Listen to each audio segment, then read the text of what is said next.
out to anyone. How would Kerry have my number with a bunch of question mark?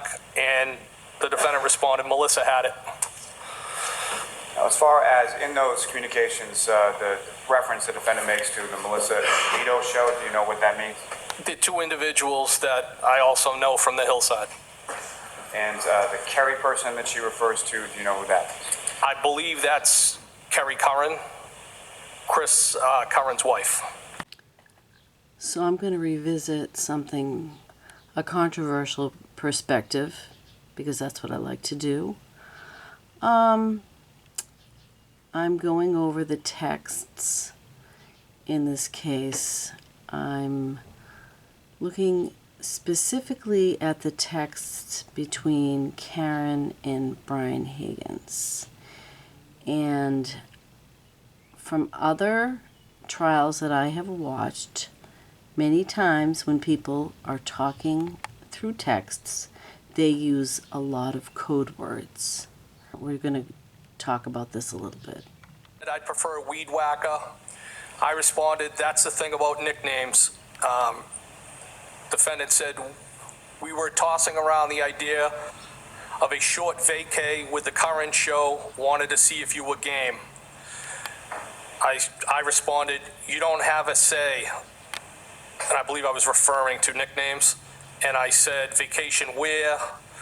Defendant responded, I know.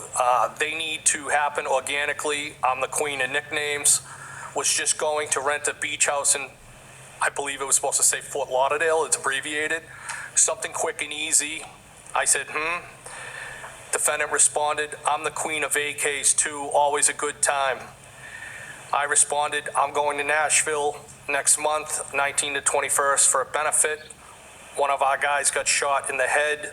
You guys should come. Now, let's look at something else. So there's a lot of things thrown in here to throw off the story. Okay, but we see here something that sticks out in my mind is something quick and easy. Okay?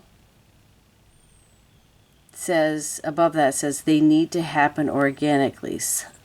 Something needs to happen organically. Getting rid of somebody. Something quick and easy. Okay? Then, that doesn't sound like a proper response talking about going to Florida. Just saying. That sounds like, oh, okay, something quick and easy. Now, what's the next part of this?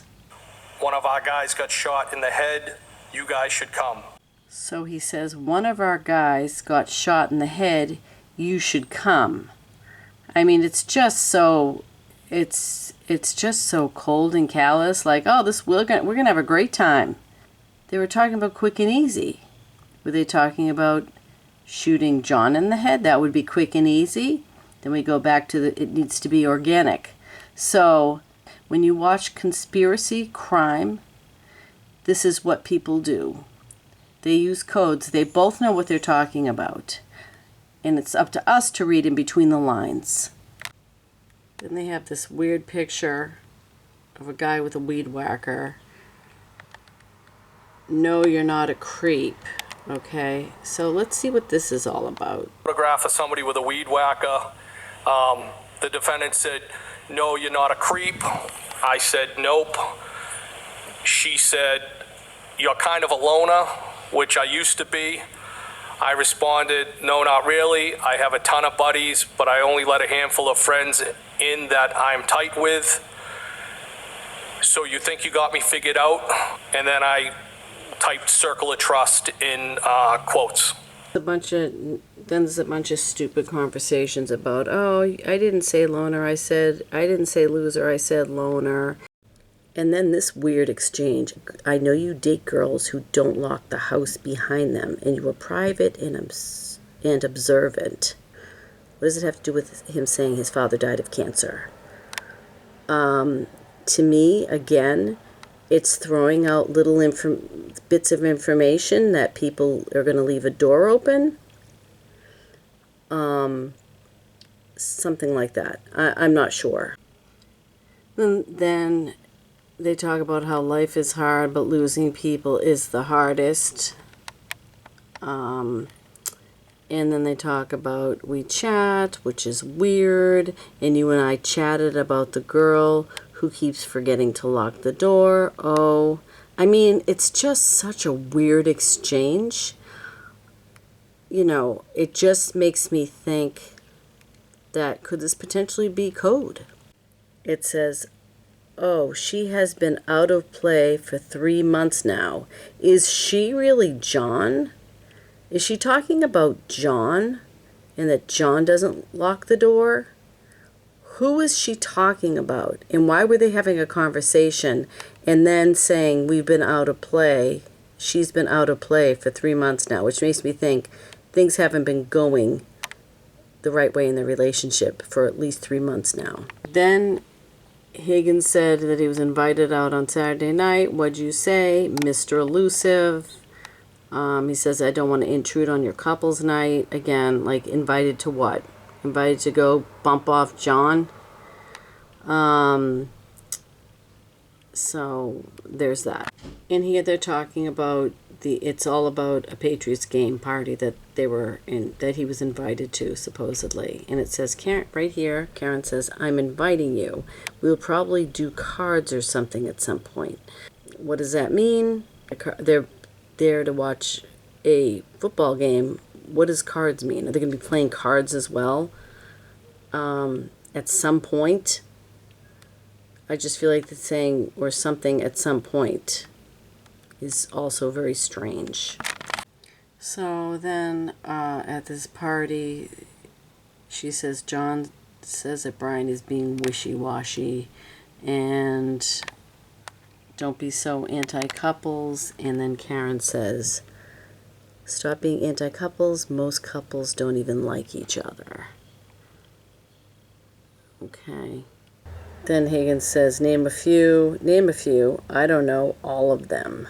Now don't forget, Karen supposedly is with John, but she's flirting with this guy, saying, you know, foul ball, you stink. You're double, and then he says you're double trouble. You're hot, she says. And then she says she's serious about that, and he's like, are you messing with me? So, philanderer. Then she says, are you okay driving? You don't want to stay here? And then she says, rather you stay here. Okay, so again, philanderer. Anything happened as you were exiting from Mr. O'Keefe's house that night? So as I was exiting the house, it was either through the breezeway or the garage, and as we were walking out, the defendant planted a kiss on me. Now, before you went out that way, where was Mr. O'Keefe? Did you say goodbye to him or anything like that? I think I said goodbye to him. He might have been in the bathroom. I'm not 100% positive where he was.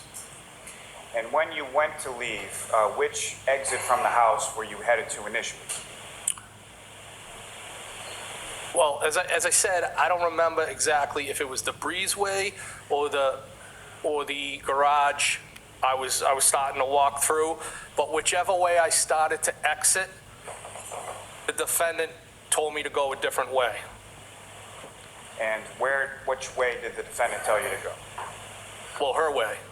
I honestly can't tell you which door that was. If it was either the breezeway or the garage.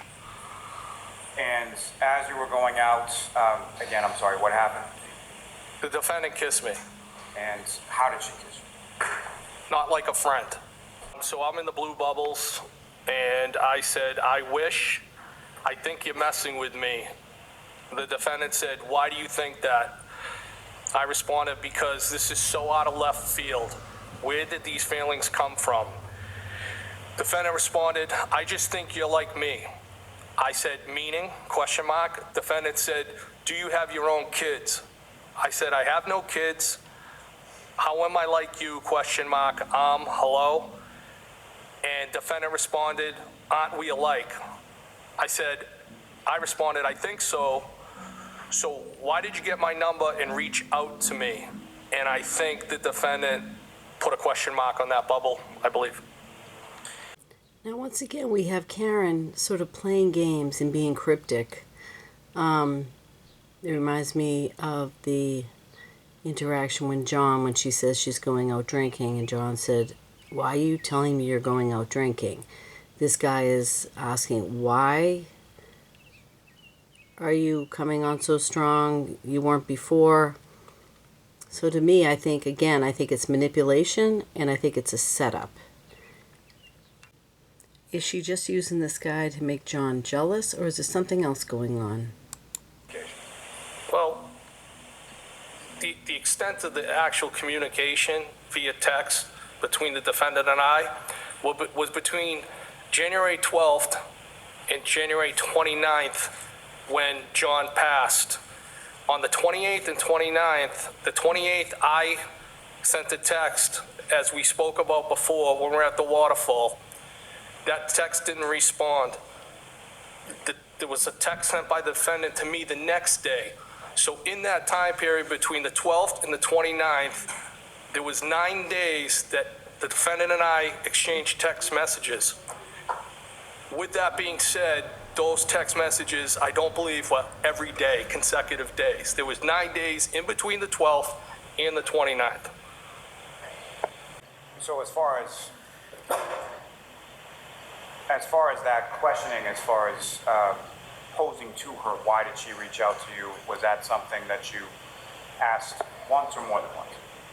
Yeah, I asked it more than once, and during the pendency of this communication, I was basically trying to suss out what the intentions were of the defendant. Was the defendant interested in me? Was she at the end of her relationship with John? Was she trying to weaponize me against John and put me in the middle? There was numerous things that were going on. And that's what I was trying to vet out or suss out, or whatever you want to call it. But I was having a hard time accepting what was happening. There's all these really, really embarrassing, cringy, just junior high school love messages going back and forth. And then, what do you want? She asks him, and he says, loaded question.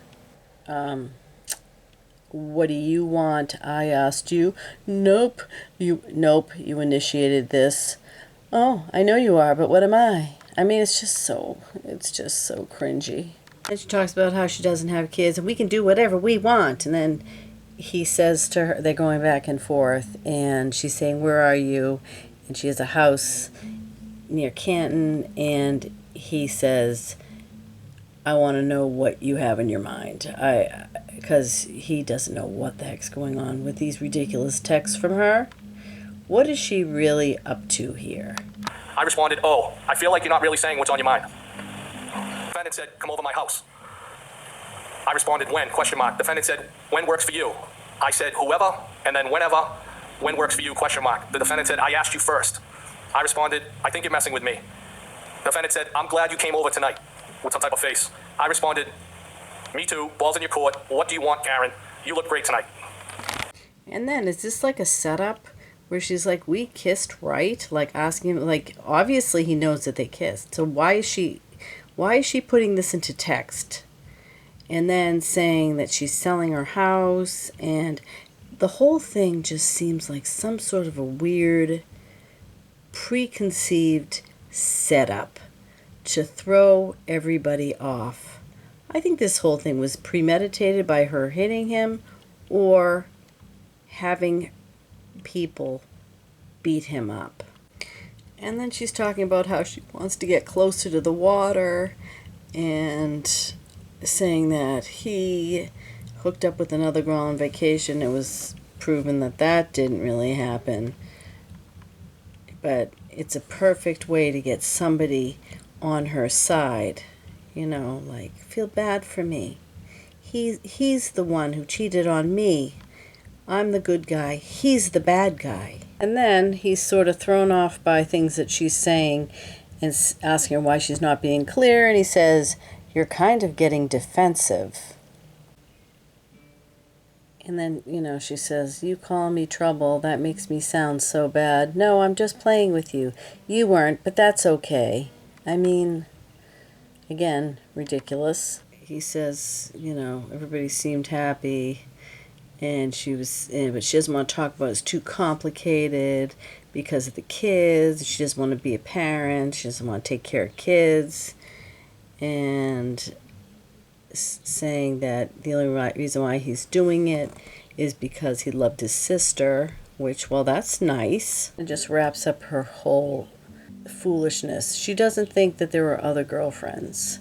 She's with him all the time, and he never seems to want to go anywhere without him. Honestly, the issues with the kids bother her more than him cheating. Now, that's a weird, really weird comment. Because, again, yeah, the kids aren't hers, so no matter what goes on with the kids, they're not her kids. But he is her boyfriend, so him cheating should be a problem. And then it's really weird. She talks about how John has ring cameras everywhere. It seems like John knew that there was something going on. And he knew this too. He knows now that John knew that maybe they were hooking up.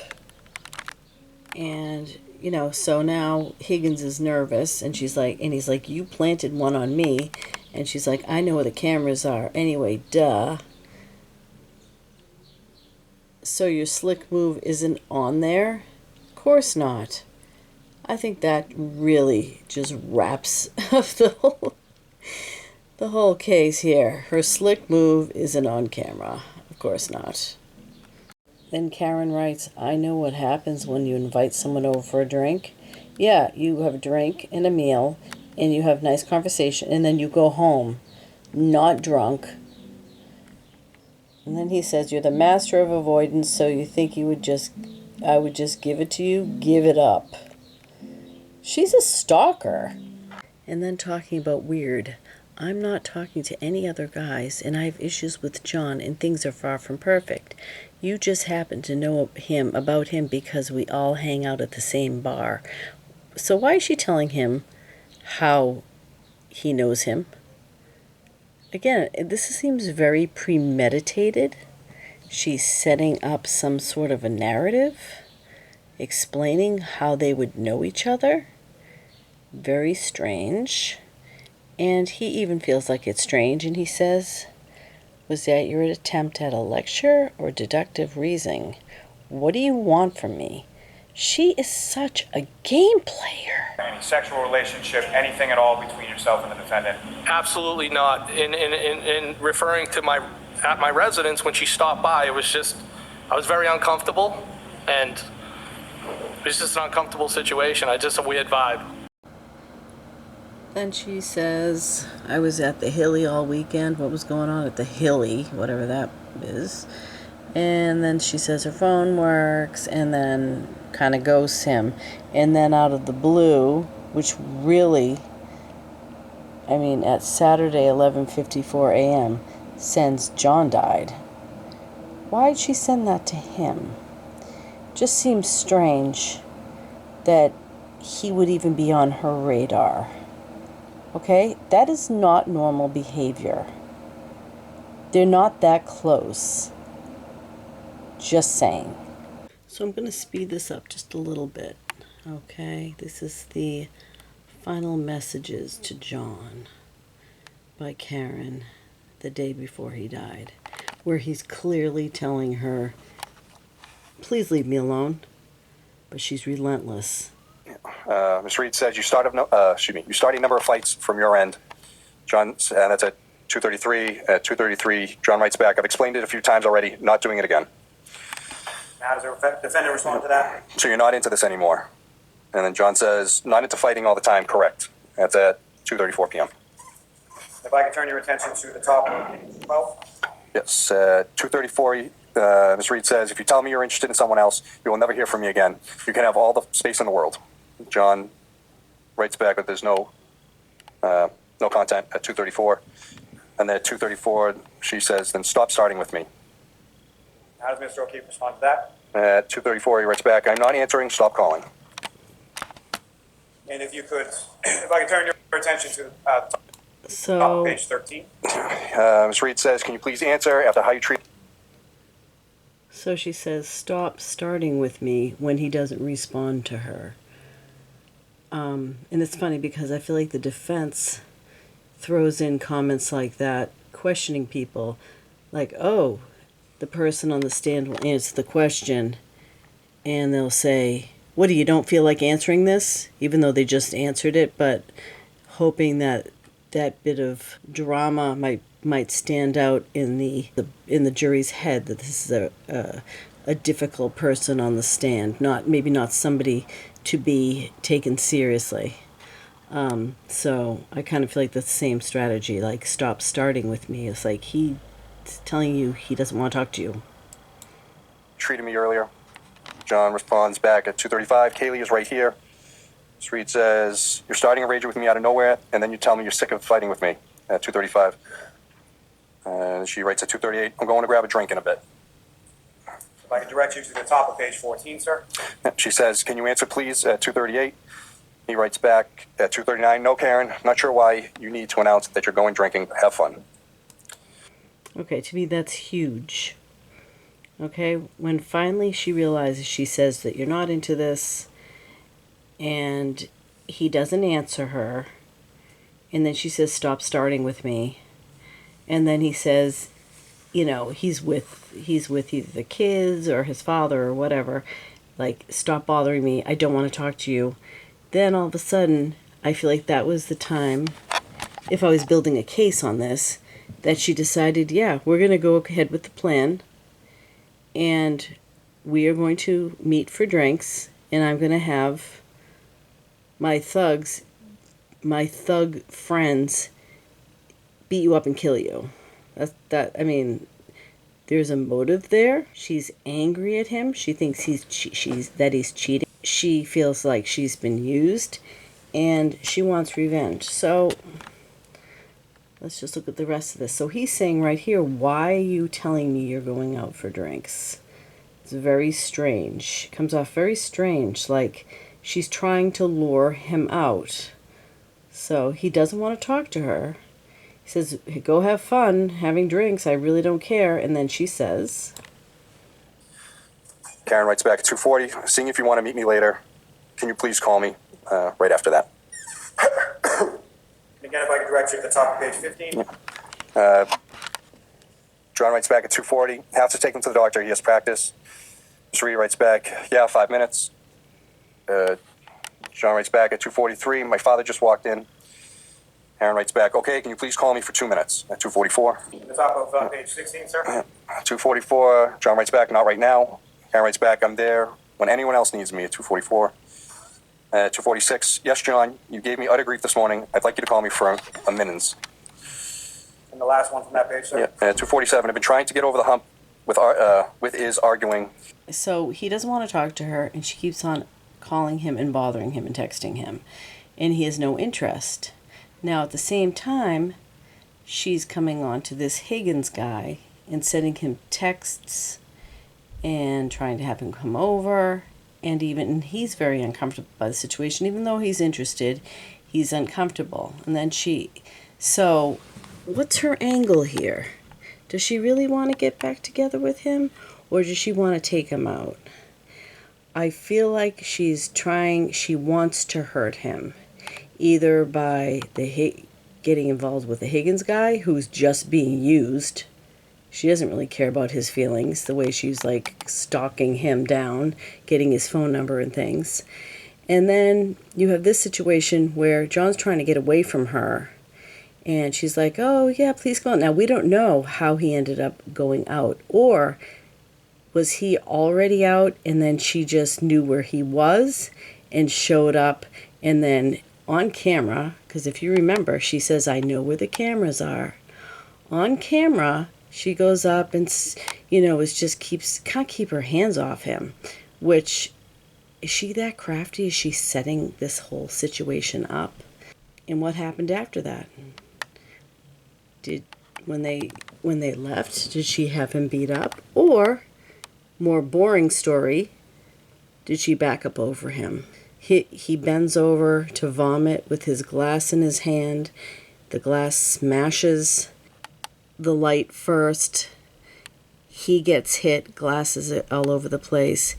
He obviously is stunned, trying to get up on the broken glass. Probably crawls in the snow for a few minutes before he just passes out. So the FBI supposedly is going to clear this all up, and we're going to find out that the Alberts and the McCabe's, they all beat him up. They all beat John up. And then they dragged him outside and left him in the snow because they were the worst crooked cops in history. Crooked cops could easily say there was an accidental shooting with their own weapon that they're leaving in their cars, as we found out at the beginning of the court from the testimony of somebody else.